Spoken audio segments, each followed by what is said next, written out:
been asking all the blokes about the World Cup, and they're all saying it doesn't matter. But is it different coming into a Six Nations, being a world champion already? Does it feel different? Do you feel more confident?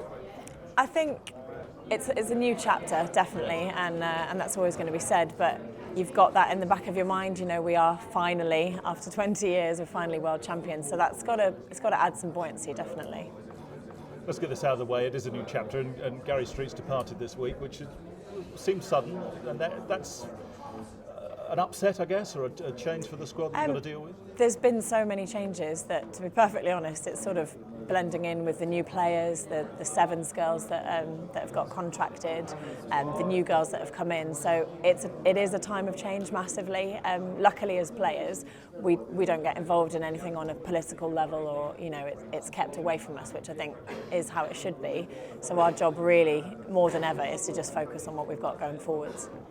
It is a change in women's rugby generally, isn't it, across the board? And in general terms, that must be positive, must it? Because it seems to be there's a buzz around the game now, isn't it? Yeah, I think the World Cup did a massive amount for that in terms of the 15s game, and now with Rio 2016 and the Sevens, that's just adding to it. So, it doesn't matter whether it's the 15s or the Sevens, women's rugby's getting out there, and with the Men's World Cup here this year now, it's going to be even bigger. So it's a big year for the sport generally, the Women's World Cup, then the Six Nations, and then the Men's World Cup. In that 12 months, the game needs to sort of latch on to all that exposure. I mean, it's a big game anyway, but it needs to not miss those chances. Yeah, and I work for the RFU actually, so I've got a nice insight into what is going on behind the scenes, and there's loads of club development work, and we are really, really trying to make sure that we harness the power of it. A home tournament, such a massive tournament as the World Cup, we would be stupid not to. So we hope there's going to be a massive influx of players, and the excitement around rugby is just going to grow.